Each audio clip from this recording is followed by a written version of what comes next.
Welcome everyone to Fantasy Focus Live.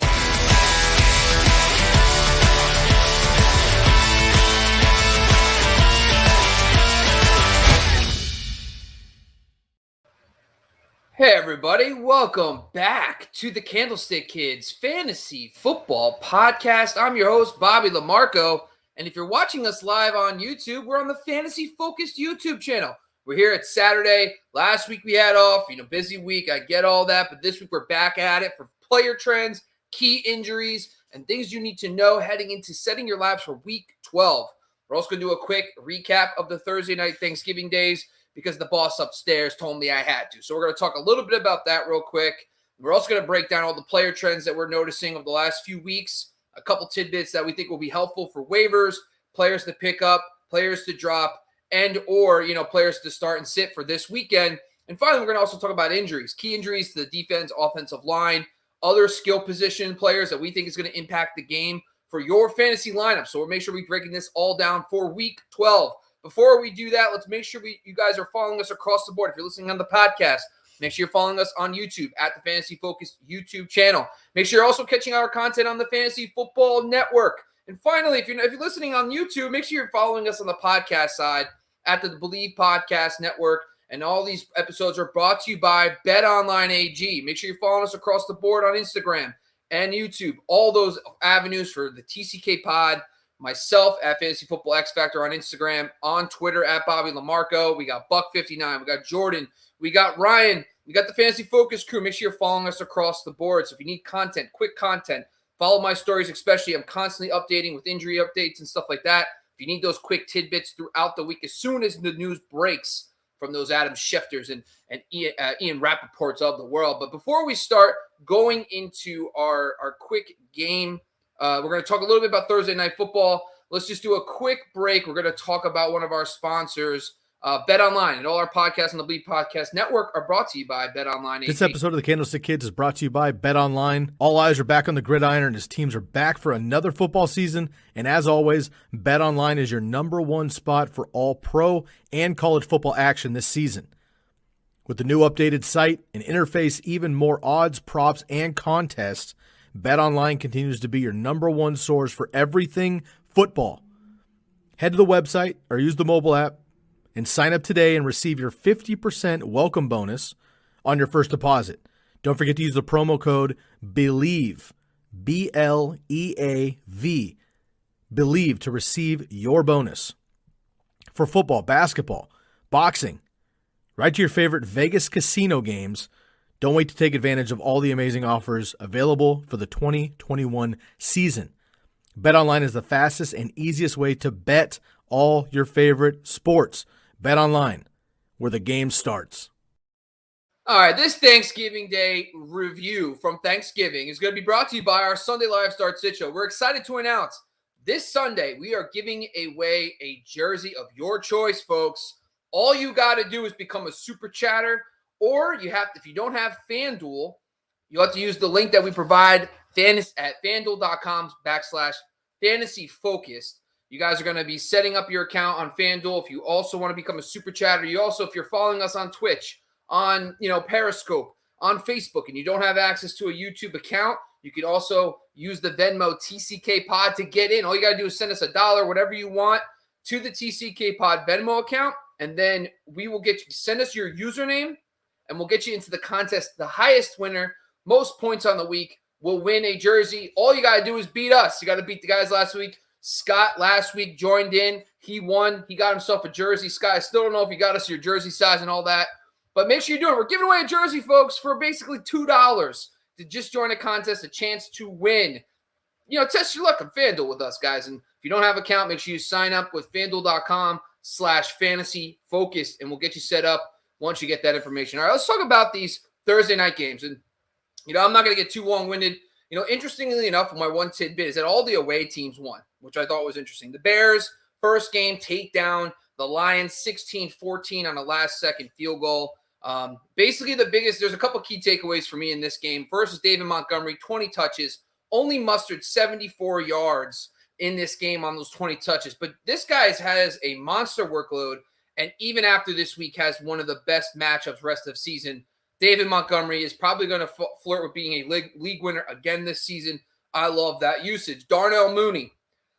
Listen, Andy Dalton, you can say what you want about the guy, but hey, he could keep one pass catcher afloat. He proved it again. Darnell Mooney, 5 receptions, 123 yards on 8 targets. With Allen Robinson out, Darnell Mooney's really emerged. It looks like he's kind of taking over as the number one. He also has a nice inside-out role, plays a lot in the slot. So I think moving forward, those are the guys you're confident in, especially when Justin Fields comes back. It looks like he has the best chemistry with Mooney anyway. So I think that's exciting for the Bears side. On the Lions, Swift hurt his shoulder. It sounds like he's day-to-day. I think this is another reminder. It's handcuffing season, folks. If you can get your hands on Jamal Williams, listen, he had 15 carries for 65 yards. He looks like if he gets the workload, if he was into a spot start, he would look like he would be a complete workhorse. And the 15 carries for 65 yards and also gets a little passing game work. I think, Jamal Williams is everybody a Swift owner should have. You should definitely go get him before your deadline passes. If he's on waivers, pick him up because it looks like he will take over a full-time role if Swift is expected to miss time. But Swift sounds like he's day-to-day. He avoided any serious injury and he has the extra time off because of the Thanksgiving Day game. Other things than that, I think Josh Reynolds is someone that we talked about previously, but he 3 receptions, 70 yards, a touchdown. In a matchup against the Bears that was not that good. I mean, even though Reynolds was someone we talked about briefly previously as someone like me and Buck brought up, I said I wanted to monitor him. Listen, he 3 for 70 and 1, catches the long touchdown, has the chemistry with Jared Goff. If you have a floating bench spot, a position that you have not been able to fill, if you have a guys that you're not sure about, I think Josh Reynolds is someone, a wide receiver who could be a 4, especially with the Lions, always seem to be, playing catch up or in close games. They throw a decent amount. So I think that Josh Reynolds is someone you can monitor. Jumping down to the Raiders and Cowboys, great game, a lot of fun, absolute, even with CeeDee Lamb out, I mean, Dak exploded, well played. I mean, that was insane. 36-33 Raiders. The biggest takeaway for me, and I guess this kind of fits into player trends, is Hunter Renfro is no longer a slot receiver. He's no longer just designated to that spot. So he led the team in routes, 9 targets, 41% of his routes are in the slot, but he played as the lead receiver. And this is something that, previously he was not doing. He was not taking the number 1. It was Zay Jones and Bryan Edwards and all that. But Hunter Renfro is becoming that lead guy. He's going to be more of a factor down the stretch now because if they're giving him that responsibility to not just be a designated slot receiver and he starts leading the team in routes, he's going to be more consistent. He's a very good player. And I think that's something to monitor. I think if Renfro's on waivers, and he probably someone you could get relatively cheap. I don't think a lot of people are trying to hold on to Hunter Renfro, but if you can get him as a throw-in for a trade before the deadline, I like Hunter Renfro. Zay Jones, 7 targets, second in team in routes. It looks like Bryan Edwards is kind of falling behind a little bit. He is taking a step back in routes. Zay Jones did look decent, but I think Hunter Renfro is the guy you want. Desean Jackson ran 24 routes in this game, 3 for 102 and 1. Just another reminder, this guy's explosive. And, he caught the long ball, and he's getting the routes now. And I would continue to monitor that because 24 routes today, it wasn't close to the leader, which is Renfro, but at the same time, 24 is a decent amount for a guy, a deep threat like D-Jax. He proved it again. I mean, talk about just a shot in the arm for Derek Carr. I think that's good news for his deep passing game. And then Josh Jacobs, 22 carries and 7 for Drake. Jacobs, had a bad drop in the game. We always can question his talent. The guy always finds the end zone.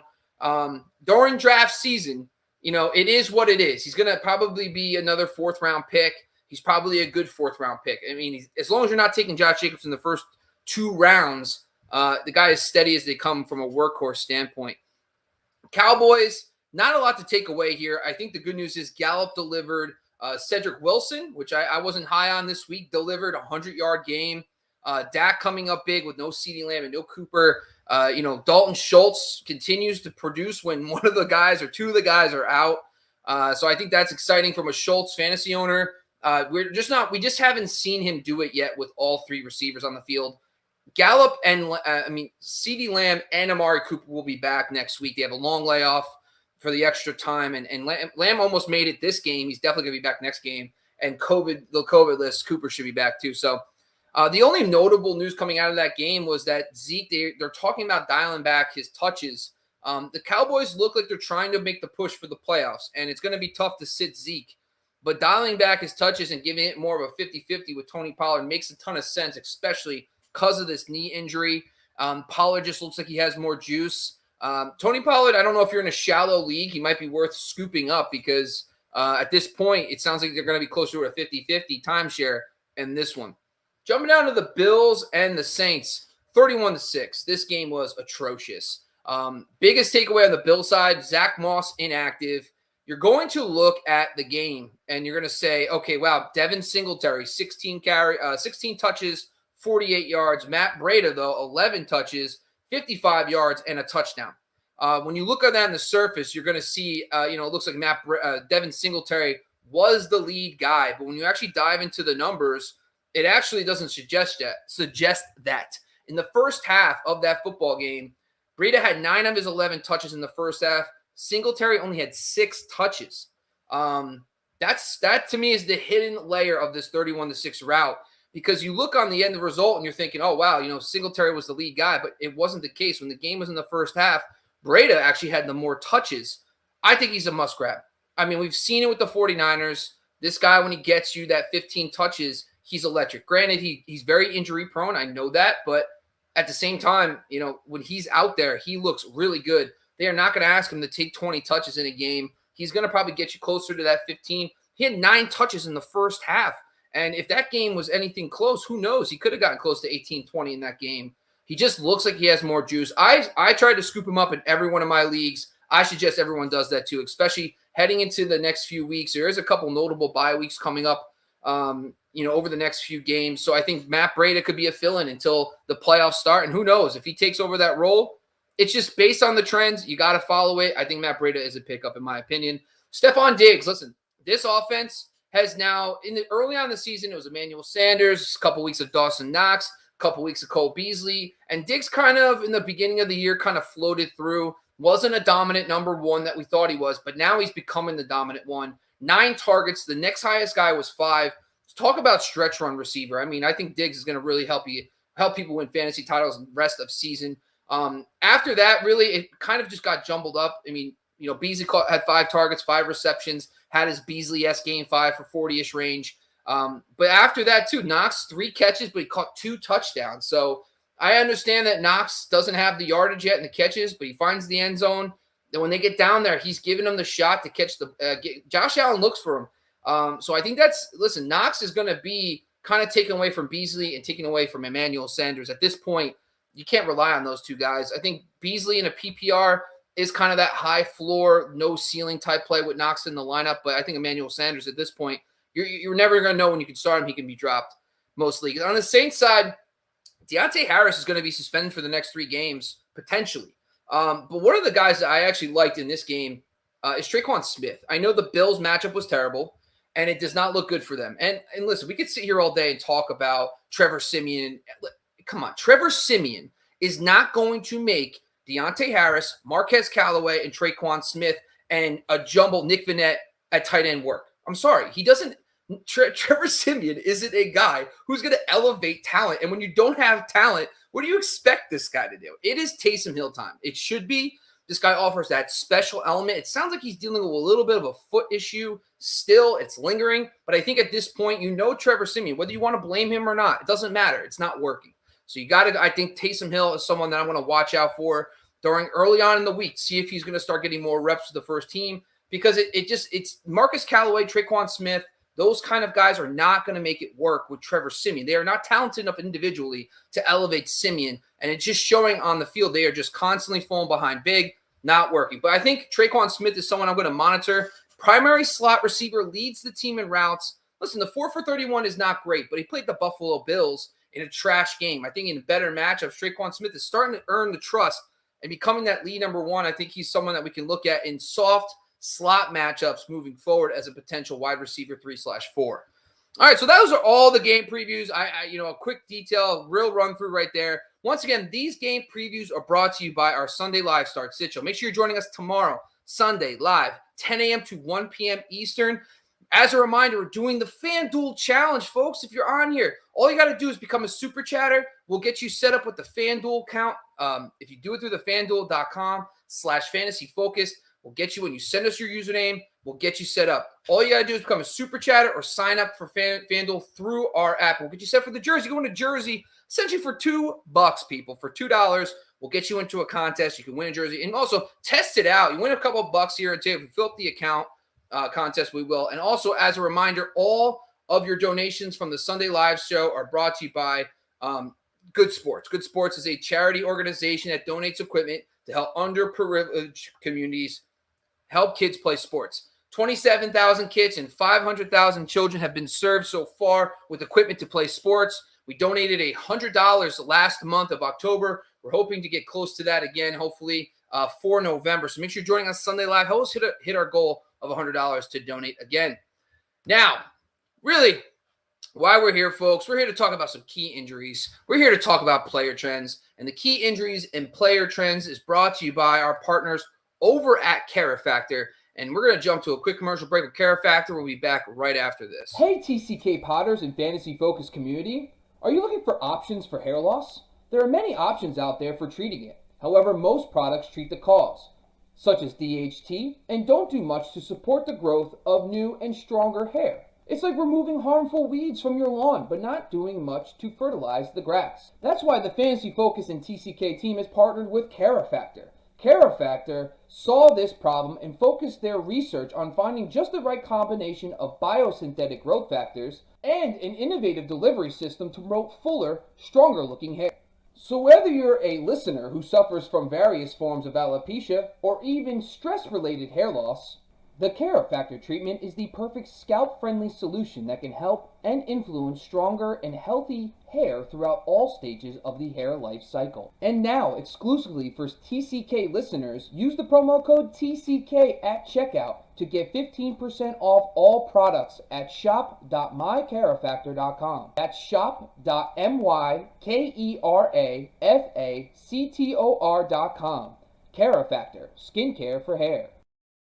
All right, folks, let's get into it. Let's talk a little bit about key injuries and player trends for Week 12. So first game is going to talk about is the Texans and Jets game, and I think this is actually kind of an interesting game from a fantasy standpoint. A lot of injuries, a lot of players leaving. We know the Philip Lindsay being waived and the Rex Burkhead / David Johnson, the Michael Carter being put on IR for the next 3 games. What does that mean for Ty Johnson? And also a guy like Tevin Coleman. So there's a lot of moving parts there. These matchups are pretty solid too. So when you take a look at the let me just pull it up. Actually, I'm doing everyone a disservice if I'm talking about these injuries and not having the data in front of me, folks. So, but yeah, sorry. Yeah. So basically, all right. So when I look at my matchup metric, the Houston Texans and the Jets, from a ground game perspective, are both kind of middle of the pack. They're not – the Jets' run defense is very bad. The Houston's run offense is also very bad. Unfortunately, if you're banking on that, it's probably going to be Rex Burkhead is going to probably be the guy you want to bank on the most there. But we'll talk about that in the player trend section. But some injuries, returns. Justin Britt looks like he's going to be designated turn IR. This one of the biggest underlying themes for the Texans' offense has been their decimated offensive line. They lost a couple key players, Laramie Tunsil, Justin Britt. Well, Tunsil's still out, but Britt's coming back, so hopefully that helps them as well. Another thing that is the Philip Lindsay's departure, Rex Burkhead did dominate work on the ground, and then you also had David Johnson getting double-digit carries in that game. But it was an ugly contest. And if you watch that Texans-Titans game, we all talked about this a million times, but they had 3 three drives that started in their own field, and they barely moved the football. They got 13 points out of that. 13 of their 22 points came on short yardage. They didn't really move the ball that much. They had 2 really good scoring drives overall. But anyway, Lindsay out, of course, waived. Now with the Miami Dolphins. Jordan Akins was another surprise inactive. We'll talk about that in the player trends, why that's important, because Pharaoh Brown is one of my deep sleeper tight ends, maybe a DFS dart throw in this game against the Jets. But still, basically Brandon Cooks is the only full-time guy. Then there's a couple injuries up front for the Texans, but nothing really to worry about there overall. Jets, jumping down them, Zach Wilson should return, but he will be down some of his key starters. Of course, Michael Carter. Corey Davis is going to be out. Denzel Mims also out. Tyler Kroft out. So there's a lot of notable guys that are out for this game. But based on the matchup, listen, there is no team that has allowed more fantasy points to outside wide receivers over the last 5 weeks. These injuries lean Elijah Moore. I think Elijah Moore this week is a rock-solid wide receiver 3 because of the Davis out and Denzel Mims still being on COVID. So if that changes, I think that Elijah Moore is someone that I actually feel confident in a plus matchup against the Texans on the outside. Jumping down to the Bucs and Colts, Buccaneers, it looks like Vita Vea is going to play, which is great news for the run defense. Charlton Davis also coming back, probably one of their best outside corners, probably their best corner last year, one of the most underrated shadow corners from last year. That's big news. The Bucs have not been as susceptible in the receiving game. They have dedicated more to the receiving game on defense, so I think Charlton Davis coming back. This is a slight ding for Michael Pittman. You're hoping for positive game script, meaning the Colts will have to throw because you don't think Jonathan Taylor is going to be able to go for 200 against the Bucs, but you don't put anything past him. With Vita Vea back, less likely, meaning Pittman will probably get more volume, but I just don't know. That seems like it's going to be a tough game for Carson Wentz and company. On the injury side, listen, Antonio Brown is out still. Brichard Perriman is someone that I actually like as a DFS dart throw on DK. He started earning a little more reps last week at Tyler Johnson's expense. If you're looking for a real deep name, something to spend bottom, I think he's a bare minimum on DK. Brichard Perriman, positive matchup on the outside versus the Colts. Ali Marpet, only down one lineman. I don't think this is going to be a huge impact, but we're going to talk about the player trends a little bit later, why there might be a little worry for Leonard Fournette. There isn't really any notable injuries for the Colts, so we can move on to the Steelers and Bengals. It looks like T.J. Watt and Micah Fitzpatrick are going to be back. They're still going to be down Joe Hayden.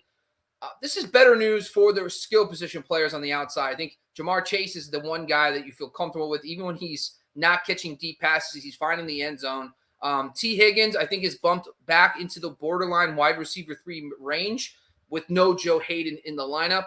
But I think the Steelers are going to be much better with Watt and Fitzpatrick back versus what they were against the Chargers. Key injuries, Eric Ebron, also missing some guys up front. Kevin Dotson and also his backup are out, so they're going to be missing some guard play. Listen, what really drove Najee Harris is a locked-in starter. He's always a starter. He just gets too much volume. He has such a high floor. And like over the last 3 weeks, he's been between 14 and 15 points and half-point PPR. I mean, that's high-end RB2 numbers. You're never going to sit Najee, even with the injuries up front, so I'm not stressing about it. But Eric Ebron being out, I think Pat Freiermuth, you have to start taking seriously. Pat Freiermuth with no Eric Ebron, we'll talk about in the player trends section just in a little bit how good he was without Eric Ebron. But that's a huge loss. Him and Juju being out, that means Pat Freiermuth is going to be nearly a full-time player. I think he's going to be a lock and loaded tight end 1 because of that injured Eric Ebron. Titans versus the Patriots. I mean, this is a laundry list. Here, listen, I could just run you through all the injuries, but man, it is something. It looks like last week, Jeff Swaim was out with an injury. It helped Anthony Ferguson play pretty well. He actually ran a bunch of routes in a better matchup against Houston. Fortunately, Swaim's coming back, so I don't think you can go chasing, even with the injuries to A.J. Brown, because A.J. Brown is out now. So I think that the returns really comes down to Janoris Jenkins on the outside. That should help them against perimeter wide receivers Nelson Aguilar and Kendrick Bourne. Taylor Lewan looks like he's finally getting healthy. That's also good for that offensive line. But the injuries start piling up. Listen, Derrick Henry, of course, Julio Jones, A.J. Brown, Jerry McNichols, Adrian Peterson was waived, Marcus Johnson's out, Nate Davis, guard, out. I mean, just so many issues. I think personally, based on all that, you could try your best and try to go Nick Westbrook, Akina. You can look at Des Fitzpatrick in deeper formats. I just don't think it's really necessary against the Patriots. The Patriots are more susceptible on the outside. Don't know how, but it's just the way it works out for the last 5 weeks. Lean outside. So Nick Westbrook could be someone as a wide receiver 4. But I think the best play is Dontrell Hilliard. With Jerry McNichols out in the game flow that, the Patriots have not been great against pass-catching running backs this season. That's Hilliard's specialty. So I think him and also the underrated play probably will be Dante Foreman. But listen, the Tennessee Titans, they're average. This is an average matchup against New England, overall. So I think I lean Hilliard. I think Hilliard's going to be the best play. I think he's going to be on the field in the best scenarios. I mean, the guy had 9 targets last week, so you got to feel that from a fantasy standpoint. So I'm okay with that. On the defensive side for the Titans, they just lost another corner in Chris Jackson. Rashad Evans is going to be out. David Long's going to be out. Another tight end, linebacker, Bud Dupree, out on IR. And then Tart, another defensive tackle, out. I mean, Damian Harris, we're going to talk about in a little bit him and Ramondre Stevenson. At the end of the game, it looks like Ramondre Stevenson just completely dominated. He had 12 carries to 10 for Harris. This is still Harris's backfield, but the problem is it's a three-way head committee. It's Bolden in the pass game. Harris and Stevenson are splitting probably closer to 60-40 in the run game. But I think Harris, you have to lean into this matchup with how many injuries the Titans have. I just think that he's probably going to be a solid RB2 in this game because of the injuries up front. And the Patriots are relatively healthy. The only guy they're missing potentially is Jamie Harris at linebacker. So, yeah, I think this is a Harris week. I think Mac Jones is someone that you could potentially stream in this matchup, especially how banged up the Titans are. They're going to have to get real creative. I think Dontrell Hilliard is someone that I like in half and full PPR. Eagles, Giants, Jordan Howard is going to be out in this game. That should elevate. I think this is the Miles Sanders week. I think Miles Sanders, we'll talk about this in the player trends, but I'm feeling it. But Jordan Howard being out, we should expect. Kenneth Gainwell was a healthy inactive last week. We should expect him back in, but it sounds like it's probably going to be, Sanders, a little bit of Boston Scott, maybe Gainwell sprinkled in a little bit, but it looks like he lost his spot on the active roster to Scott and Howard this week, so that's not good. On the Giants side, it's Shepard, Tony, Rudolph, Caden Smith, all out. So, Colin Johnson, they say, might be the slot receiver. Dante Pettis was the slot receiver in the past. The Eagles are very good against perimeter wide receivers with Slay and Nelson on the outside. Yeah, I just don't know where this production is going to come from. It's probably going to be Saquon Barkley. That's where you would hope it comes from because this is actually a plus draw against that Philadelphia run team. So I think, Barkley's probably your best bet. With all these injuries, a lot of people are going to talk about Evan Ingram. And Buck brought him up on our show as his streamer, Evan Ingram. But I will say this. Evan Ingram isn't a tight end. He is not a typical tight end. Most of his routes are in the slot. He's basically used as a slot receiver. He's not going to probably go up against a lot of safeties and linebackers. He's probably playing against more cornerbacks. So I think this is the definition of overthinking it. Best matchup for tight end, you probably should play Evan Ingram. But if he doesn't perform, we know that it's because he's not used as a traditional inline tight end and attacking those linebackers and safeties. That's the problem with the Eagles. So that's notable there. Jumping down to the Falcons, Jags. Cordell Patterson should be back this week. That's good news. We can just finally forget about Mike Davis. Audrey Allison is not going to play in this game. He's out. So it looks like Cordell Patterson is going to be the guy you play anyway. So it's not even a big deal. Mike Davis looks like he's probably might even be effective. So Cordell Patterson might have even, by being out and how bad Mike Davis has been, maybe Cordell Patterson's earned a bigger role, and he could get more down the stretch after this game. Of course, one of the key injuries, too, Hayden Hurst is out. This kind of just vaulted the Falcons into more three receiver sets because without Hayden Hurst, it was Zakidis, it was Tajay Sharp, and it was Russell Gage. And Russell Gage actually tied Kyle Pitts for the most routes, which we'll talk about. I don't even know why I brought up player trends, but we can mix and match. But so that was notable. That helps guys like Russell Gage stay on the field a little bit more, better for his fantasy outlook moving forward. On the Jaguar side, I might be out of my mind here, but James O'Shaughnessy's coming back. James O, baby. James O, Brandon Linder, their center, one of their best interior offensive linemen. I think James Robinson's an underrated rest of season guy. I think I like James Robinson rest of season a lot, and I think he's someone that I would like to have on my rosters and acquire if I can. The line getting healthy with Brandon Linder. James O'Shaughnessy, we could see a little bit more with the injury to Jamal Agnew. Don't be surprised if they run two tight end sets with James O'Shaughnessy and Dan Arnold out there. But this also could be a slight hit to Dan Arnold. So I'll be watching that in the player trends for next week to see if James O'Shaughnessy's return has impacted Dan Arnold because the guy had 8 targets in his first game. He actually looked pretty good. So something to watch. Shaquille Griffin, one of the perimeter cornerbacks, will be out. That probably impacts more like a Tajay Sharp, Zakidis type, but I'm not going to bother with that situation, even though Griffin's out. And, of course, Jamal Agnew. This is big news for player trends. We'll touch on a little bit, but it looks like Chenault will be back in the slot where he really started playing a lot better down over the first 4 weeks of the season. Panthers, Dolphins. Panthers are still banged up up front. They're going to be down John Miller again. They're down 3 offensive linemen, but it looks like Cam has figured it out, and he looked really good last week. 3 total touchdowns, and against the Miami Dolphins, I'm not stressing about the offensive line. McCaffrey and him just make up for it somehow, and I think this is a better fit than a traditional pocket passer like Sam Darnold. So these guys being out, I don't think it's going to be impacted. But moving forward, if these guys start coming back, definitely notable down the stretch. Dolphins acquired Phillip Lindsay. Just seems like Myles Gaskin had a bunch of touches last week. We'll touch on that in the player trends, but Phillip Lindsay's probably going to step right in, get us some work. I'm pretty sure he has experience with Eric Sudfeld, the co-offensive coordinator. Might be wrong, whatever. Devontae Parker not expected back this week. Malcolm Brown still another week away. Adam Shaheen, we should probably take a look at the Miami, player picks. I think that's what it's called, prize picks. Prize picks is the one that does like the player props all across the United States. The backup tight end, Dalton Schmite, Adam Shaheen's out. They were splitting work. Dolphins run a ton of 2 tight end sets. Shaheen was splitting work, so might be a slight boost. Maybe if that player prop's low, we'll check it out tomorrow. I'll bring it up on the show. Chargers, Broncos. Chargers are getting back Kenneth Murray, one of their top linebackers. The Chargers' run defense was a punching bag, and people are going to start exploiting that. But the Chargers know, and they're starting getting players back in the linebacking core that can help in the run game. So don't expect them to be a cakewalk as much as they were down the stretch. Teams are going to make adjustments. I think that's going to happen. But the problem is they have so many injuries on the defensive line.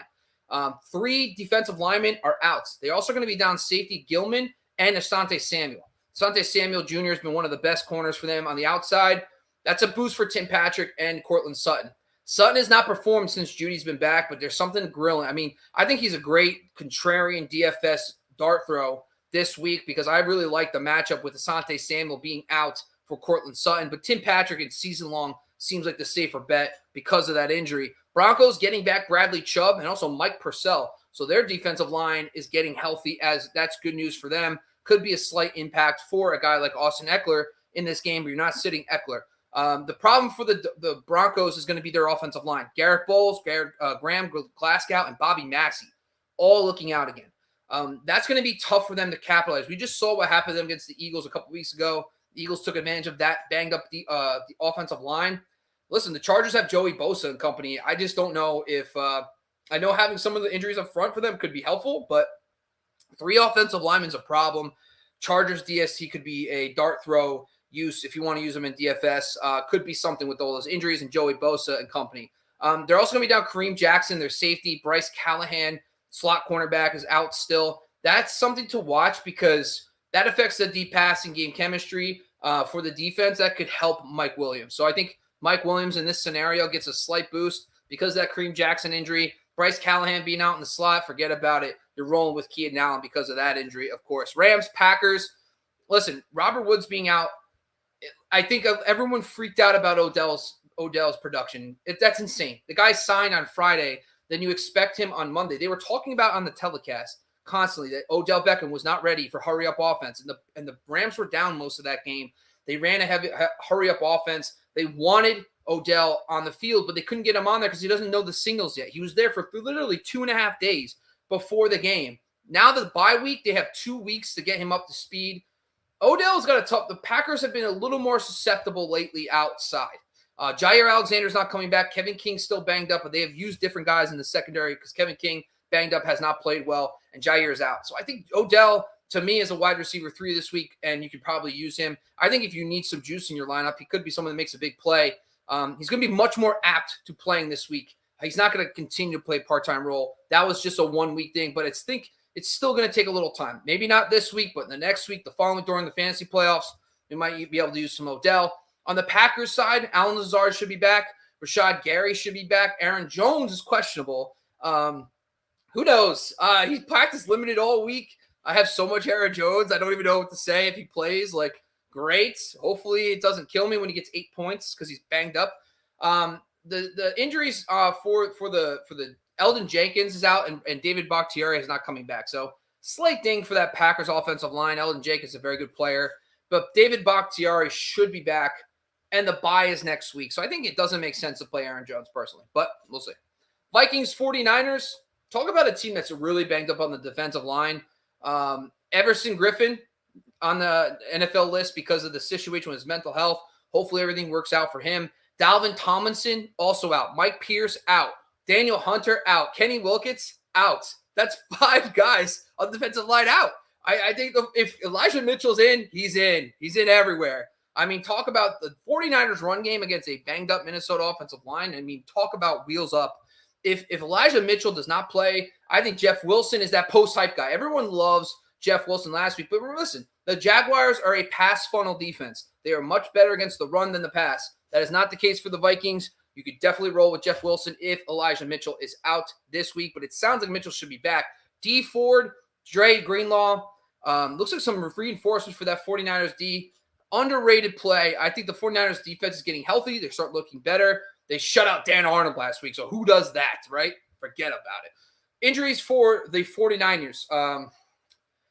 Nothing really new. Jermichael Hasty being out, Marcus Hurst, Mike McGlinchey, but these are all old injuries. So nothing really new to report.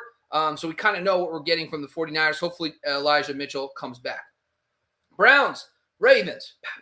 Kareem Hunt looks like he's going to be returning. Jack Conklin will be back. Troy Hill, slot cornerback, should be back this week. They should be all systems go. Anthony Schwartz, only player that could potentially be out. That might be fun for a guy like Donovan Peoples-Jones. Listen, the Baltimore Ravens are very susceptible to outside wide receivers. That could mean some big things for a guy like Donovan Peoples-Jones, who has has been really good in the deep passing game. And I think the Ravens should be able to put up points in this matchup. And that means Brown should have to throw a little more. So maybe that's Donovan Peoples-Jones could be a dart throw. With Anthony Schwartz being out, just more routes for him. On the Ravens side, Lamar Jackson should be back. Marquise Brown should be back. Anthony Everett should be back. So that's good news overall. On the defensive side, they are missing some guys up front. I mean, Mumphrey, Brandon Williams. So Calais Campbell did not practice on Friday. So make sure you're tuning in until the Sunday live show because we're going to talk about Calais Campbell. If Calais Campbell is out, I mean, Nick Chubb is going to eat them alive. With Jack Conklin back in the lineup and they don't have Calais Campbell, talk about just what this show's all about. Nick Chubb in your DFS lineups. Let's go. Final game of the week, Seahawks at the Washington football team. Seahawks. Chris Carson, of course, is on IR. Travis Homer, out. Rashad Penny, out. DJ Dallas is someone we want to monitor because behind Alex Collins, it's just DJ Dallas. Dallas is going to get the passing game work. The Washington football team playing on the road, maybe they have to play a little bit in the pass game better. I think DJ Dallas is someone I like to monitor too because Alex Collins has not proven anything yet. And DJ Dallas has shown flashes. So I think someone that if you have a floating bench spot and you want to scoop up someone as a high upside stash, DJ Dallas is someone I like because of the injuries to the running back position. Trey Brown, perimeter cornerback, is out. That's a slight boost for Terry McLaurin. Listen, the Seahawks have been very good against outside wide receivers over the last 5 weeks. But Trey Brown, one of their key outside cornerbacks, is out this game. That's a slight bump for Terry McLaurin, so that's good for him. They are going to miss – you're probably arguably the Seahawks are going to be missing one of their best interior offensive linemen in Damian Lewis. So that's tough. That could be a slight ding to their ground game. Again, Washington football team, of course, is a pass funnel defense, so Alex Collins might be a fade in this matchup on the road. Jumping down to the Washington football team, Ricky Seals-Jones looks to be out. Curtis Samuel could be back. We could see Logan Thomas in this game.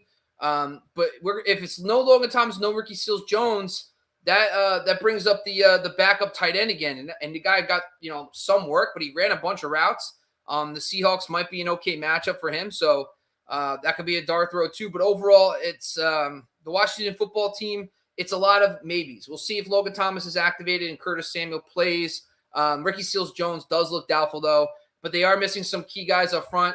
They're also going to be missing Sam Cosmi, one of their tackles who just came back. He's out again. So, hopefully they can – the good news is their interior offensive line is healthy for the Washington football team. So we'll go from there. So those are all our key injuries for now that we have. We'll talk about more tomorrow on our Sunday live show. Before we get into player trends, I want to take a quick commercial break for one of our other sponsors, the Jersey Jungle. We'll be back right after this. Are you a merchandise maniac or jersey junkie like myself? You need to check out the Jersey Jungle. They handle their business on Instagram at the Jersey Jungle. You can use their promo code TCK for 10% off of 1 or 2 jerseys, 15% off of 3 or more jerseys. Now, if you've been watching the show for this season or a couple seasons, you know that my backdrop, if you're streaming live with us on video, you know my backdrop is always a couple of jerseys. Those jerseys are coming from the Jersey Jungle. They're high quality stitch and twill jerseys. I collect NFL jerseys, but I'm also a baseball guy. So I have baseball jerseys as well. I collect Hall of Fame jerseys. I have a Jackie Robinson. I have a Ken Griffey Jr. I have a Willie Mays jersey. I got a Shohei Ohtani jersey as well because the guy has been absolutely on fire. Go get yourself a jersey. Basketball, baseball, hockey, football, college. They got rookies as well. Home, away.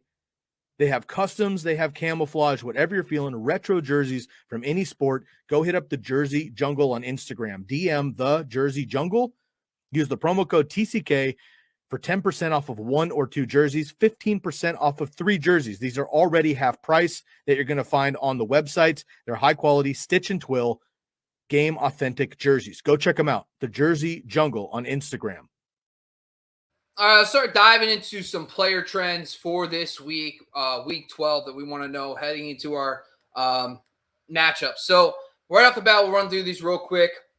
Team by team, if you guys know how we do, we talk a little bit about types of usage, number of routes, slot versus wide. We talk a little bit about run games if we have to.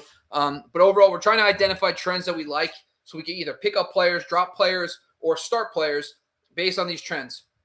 Atlanta Falcons, we're going to start there about with the Arizona Cardinals on bye. Russell Gage, I talked about this a little bit earlier. The key for him is that he now, with Hayden Hurst out there running a lot more 3 receiver sets, Gage is now tied for the lead in routes for the Falcons with Kyle Pitts. He had 8 targets in that game. You're going to see a much higher floor for Russell Gage. When you start seeing more slot funnel matchups, you're going to want to play Russell Gage in those games because he's going to be used as a de facto number 1 wide receiver now because those routes. Because remember, he was hurt over the last few weeks, so he's starting to get back into game shape as well. So you're going to start, I think Gage down the stretch is a matchup-dependent wide receiver 3, but I like him in some capacity moving forward.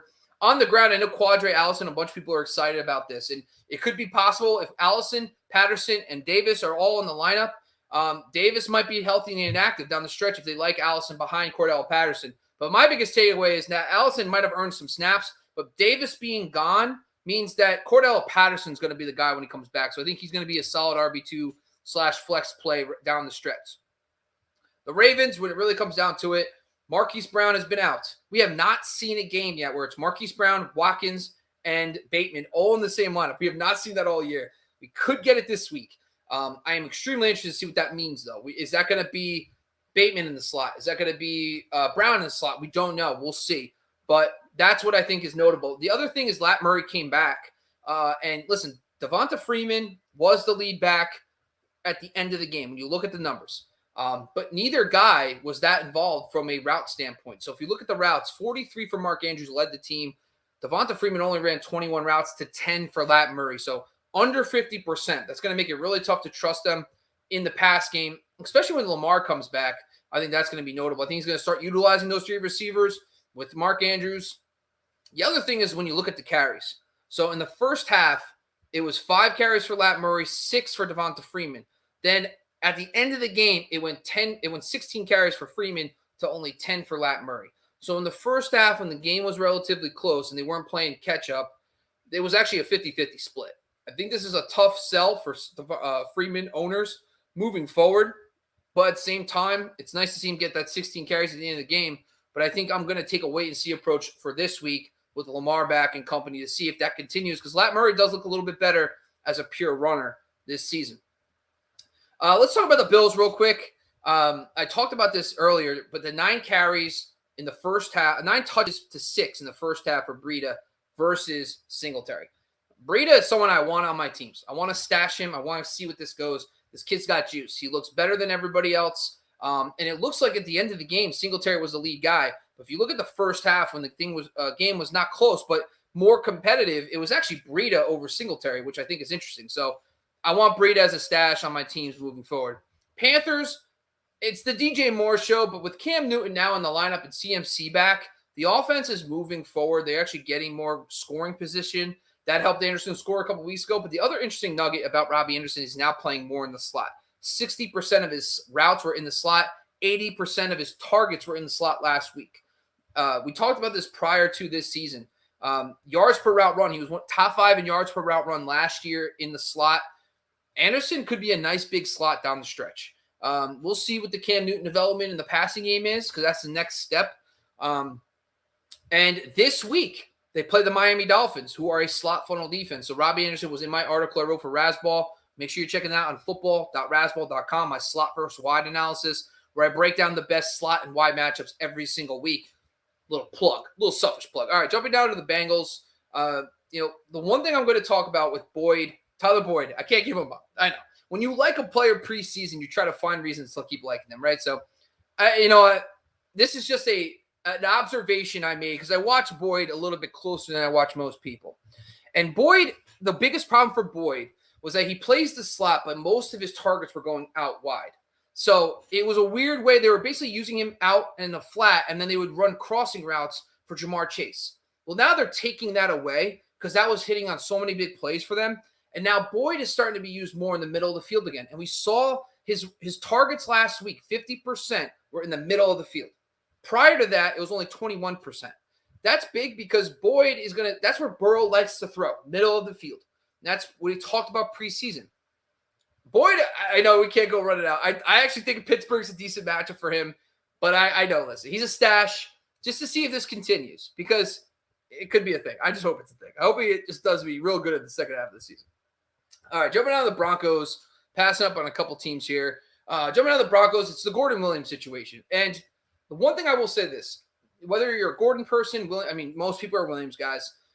Williams has got juice. I know that. It doesn't sound like they have any interest in splitting up the backfield anytime soon. They are 5-5.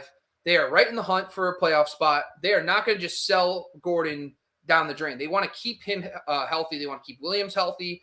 So I think that's the one thing I will say is from a running back share, it was 9 carries to 8 for Gordon, 3 targets for each. But the one thing I will say about Williams' usage that I liked, he ran 21 routes to only 11 for Gordon. Now, that means if Williams, this is the trends we like to see. Williams could be someone that a lot of people like, but hasn't produced enough that if you can pair him with another player and trade and get trade like a guy like Kamara and get Javonte Williams and Keenan Allen, could be something down the stretch, especially with Kamara dealing with his knee injuries and all that. Another thing is the Judy impact, right? So Judy comes back. Judy, 21 targets since he's returned, 14 for Patrick, 9 for Sutton. Judy has a horrific schedule, terrible slot schedule. It's unfortunate because you would hope this guy, he gets the work. He is the lead wide receiver, but he's running less routes than Tim Patrick and Cortland Sutton. He's only running in the slot. About 80% of his routes are in the slot. So that perspective, it is what it is. He has to have a good slot matchup. He hasn't had one yet, but I think Judy's a high floor, low ceiling play until he finally has that breakthrough matchup where he can face a nice slot defense. But that ain't happening against the Chargers because he has to face Chris Harris in the slot. So unfortunately, that will not be the case. We talked about the Lions already. It's all about Josh Reynolds. I like him as a stash as a wide receiver 4, and Jamal Williams as a stash for Swift owners. Get your handcuffs, folks. It's handcuffing season. Packers. We talked about this a couple weeks ago. Robert Tonyan getting hurt left the door open for a potential maybe dart throw, last gasp tight end streamer.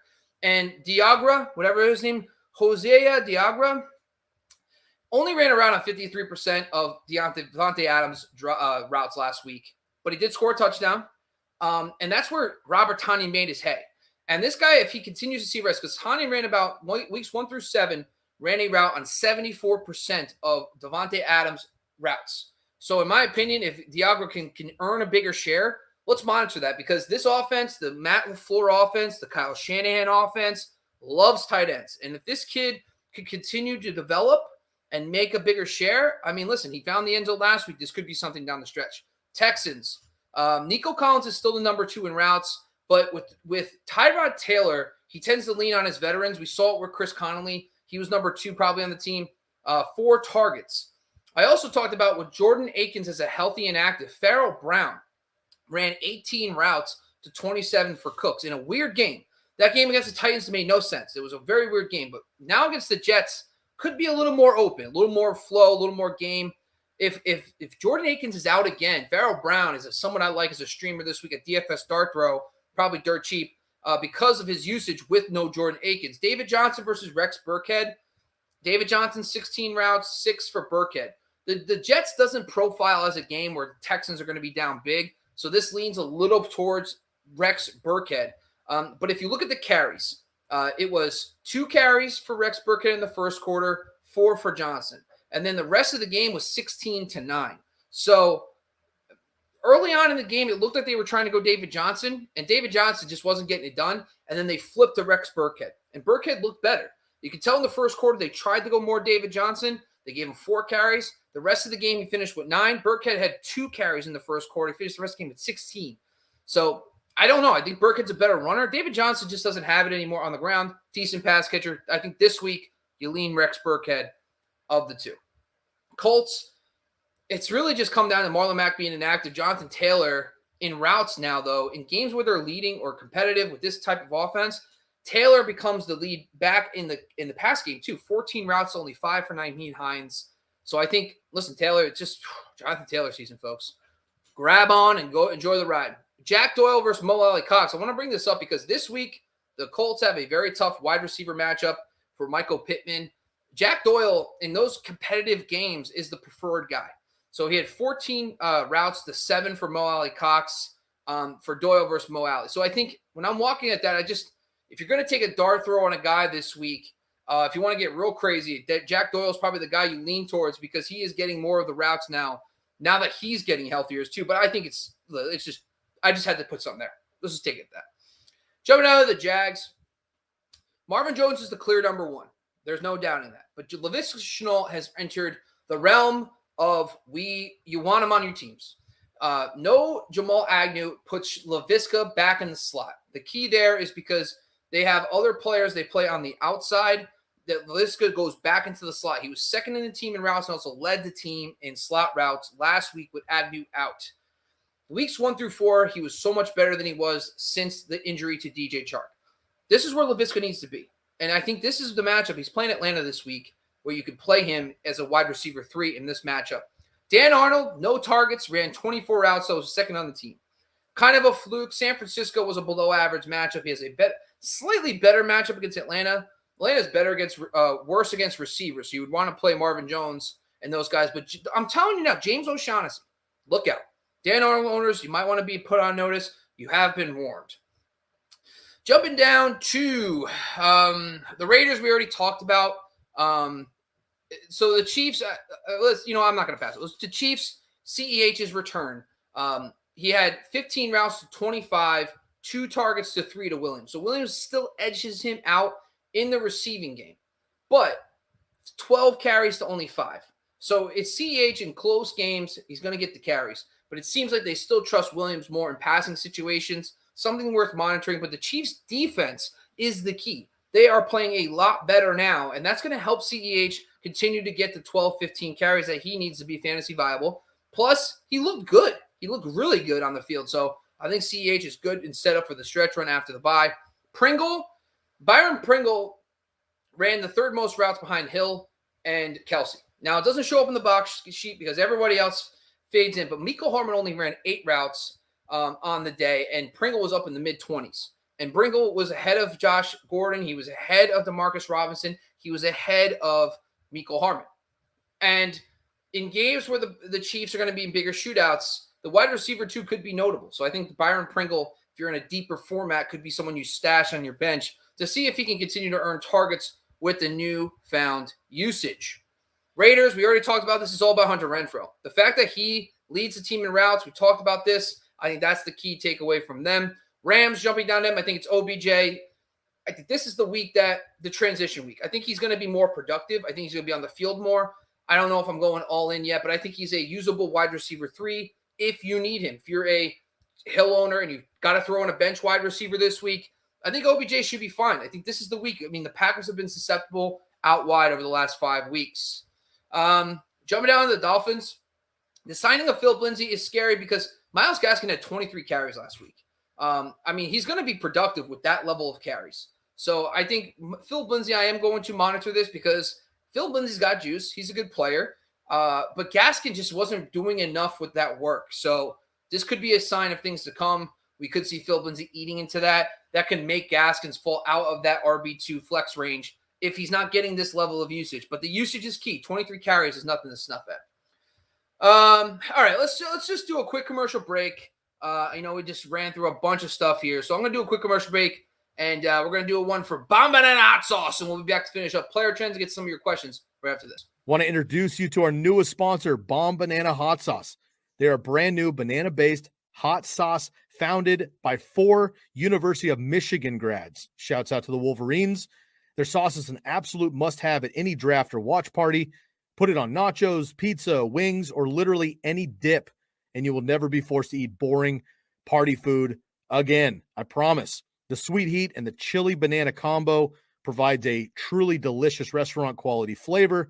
They currently offer 2 flavors, the original with the white label and the spicier Muy Muy that comes in the red label. I'm more of a mild guy, but if you like the spice, the Muy Muy is what you want. Be super excited to officially be part of the Bomba Nation, hashtag Bomba Nation. We hope that you'll join us there. Head over to their website, www.seekthespice.com. Use the discount code TCK at checkout to get 10% off of your order. Once again, Bomb Banana Hot Sauce, banana-based, not banana-flavored hot sauce. Seekthespice.com, promo code TCK. Shove down to the Patriots, Damian Harris, Ramondre Stevenson, and Brandon Bolden. I think this is the biggest takeaway here. Listen, routes, it's still Bolden. 11, 8 for Harris, 5 for Stevenson. Targets, 2 for Bolden, 1 for Harris, 1 for Stevenson. Bolden is still, this is going to be a 1A, 1B ground game for Harris and Stevenson. And in Bolden, if they get behind, it's going to be Bolden. So not great. The good news is that the Patriots offensive line is completely healthy, and they should be able to put up some type of good, solid run game. First half carries, though. Listen, the end of the result is 12 carries to 10 for Stevenson. But first half, it was 6 for Harris, 3 for Stevenson. So it's still going to be Harris's backfield. He should be in your lineups as soon as this week playing against Tennessee, who's just completely decimated at linebacker and stuff. So we should play there. Saints, already talk about Traquan Smith. I think he's a decent stash, but we'll see what happens with the whole Taysom Hill situation. Giants, there's just so many injuries. There's going to be no Tony, no Smith, no Kyle Rudolph. If this is the week, if Evan Ingram does not perform this week, then it is what it is. He's not on a lot of teams. He is a streamer. Led the team in routes. I think that yes, the game against the Eagles should make sense, but I'm just telling you now, he is not a traditional tight end. He plays as a glorified slot receiver. But we'll see. This is going to be fun. This is the in-depth analysis versus just being smart and playing the guys that have the best matchups. We'll see. Slayton versus Golladay. My problem here is that Golladay is not – Slayton is the better outside receiver right now. He had 7 targets, only 2 for Golladay. For whatever reason, Golladay and Daniel Jones just haven't vibed. So, my opinion – you can't. Golladay is droppable. You don't even have them on your teams. It hurts me. I have him literally over my shoulder, but it is what it is, folks. Jumping down the Jets, Elijah Moore, 35 routes, second on the team. This guy's here. I think the last question comes when Corey Davis and Denzel Mims are back on the field. Does Elijah Moore stay on the field? I think he does. He's probably this year's rookie wide receiver that blows up in the second half. But we haven't seen it yet with Zach Wilson. Hopefully that is the case. But Elijah Mitchell, his usage is there now. That's where you buy.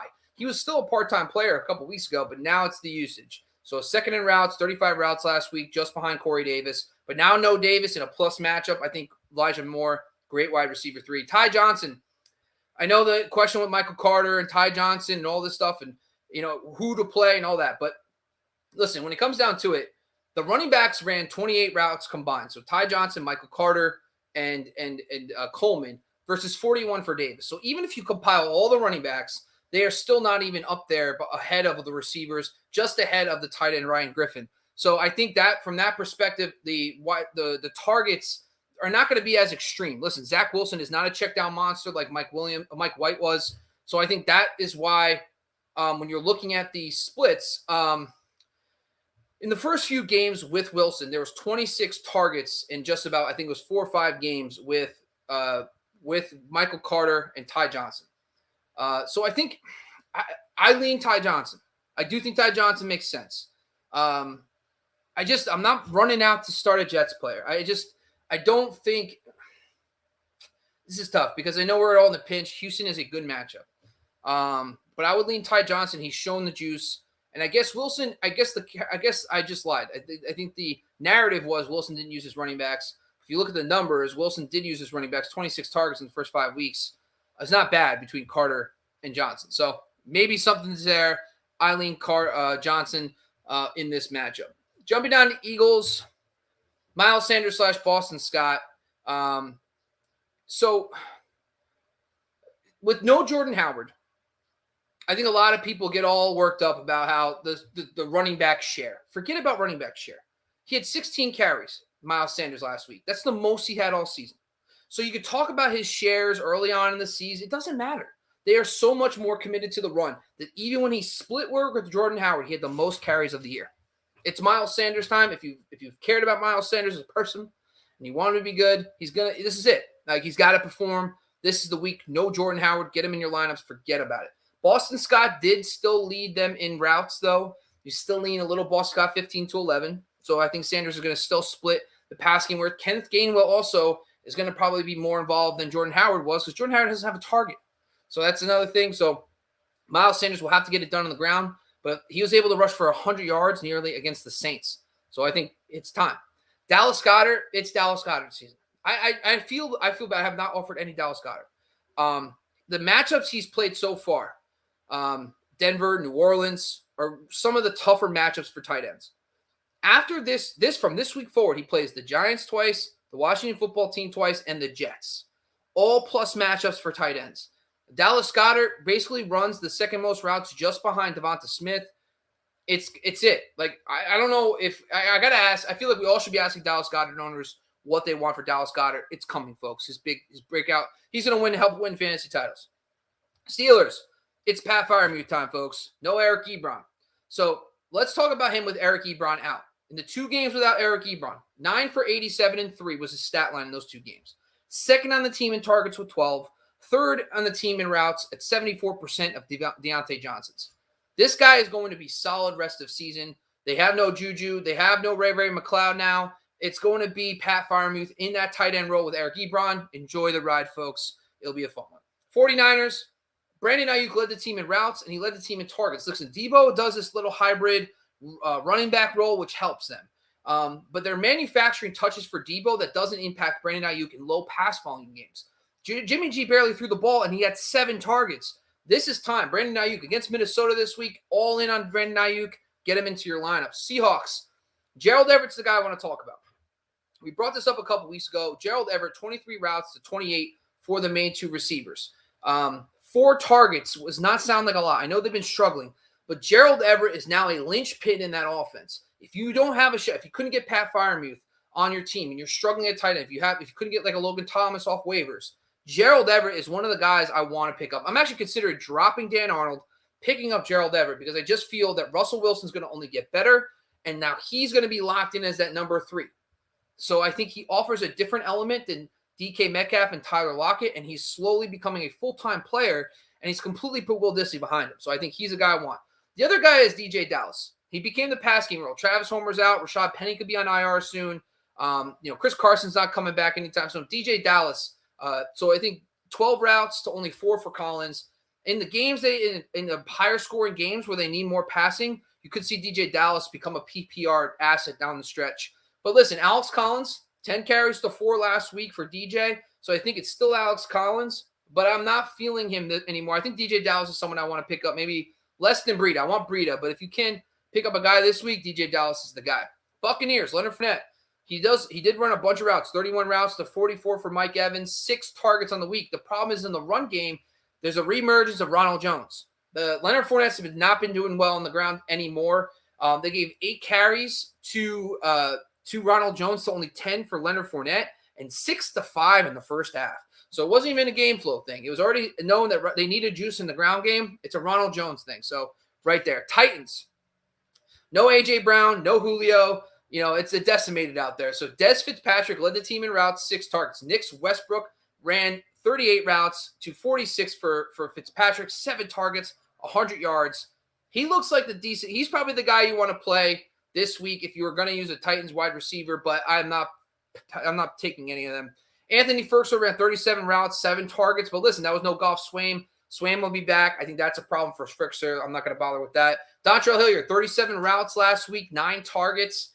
I think he's probably the best play. He's the best Titans play this week. I think he's a solid low-end RB2 in any PPR format. He also had 9 carries to 7 for Donta Foreman. But remember, in the first half of that game, Foreman had 6 carries, 2 for Hilliard, and also 7 for AP. So, Foreman's still the lead guy. If the game's anywhere close, Foreman will get probably close to double-digit carries, but I think Hilliard's the guy you want. Last one, Washington football team. Listen, Antonio Gibson, I mean, if you're a Gibson owner, you should be excited. This is the week. Seattle, we've been waiting for a good matchup. Since he's been back, he's had bad matchups, but he made it work against New Orleans. Made it work against Tampa Bay. Now last week he doesn't really he fumbles, but he had a big week in the second half. Just didn't catch many passes, but he looks good on the ground again. He looks like he has that juice again. He looks like he has that edge again. In that second quarter, they benched him, but in that second half, he looked really good. 12 of his 19 carries came in that second half of that game. Overall, 19 carries, 7 for McKissick, 7 for Jarek Patterson. Patterson had most of his carries in that second quarter when he got benched. He's on a thin rope, but this is the week. Seattle's a plus matchup. I just want to see where they fall. It's a solid. It's average. Yeah, it's not really. Seattle's better for pass catching running backs, to be honest with you, but that's why J.D. McKissick was my start of the week. All right, folks, that's all I have for today. I got to get going. I got dinner plans with the missus. Sorry, guys. I see I got a bunch of comments in here. I apologize, but make sure you're joining us on the Sunday Live Start Sit Show. I promise you next week I'll get you guys back on the Trends Show to answer some of your questions, but unfortunately I got to run. But make sure you're joining us tomorrow. We'll be on for 3 full hours, Sunday Live Start Sit Show, 10 a.m. to 1 p.m. on the YouTube channel you're watching right now. If you're joining on the podcast side, make sure you're joining us tomorrow, guys. Join the contest. If you guys just want to be in the contest, if you have a FanDuel account, just Venmo us on TCK Pod with your username, and we'll get you set up, and you guys can win a jersey if you get the highest score next week. So this weekend. So let's do it. Once again, this is the Candlestick Kids Fantasy Football Podcast on the Fantasy Focus YouTube channel. I'm your host, Bobby Lamarco, folks. It's been a lot of fun. Player trends, key injuries, Turkey Day preview. Once again, this podcast is on the Believe Podcast Network and brought to you by BetOnline AG. I thank you guys again. I appreciate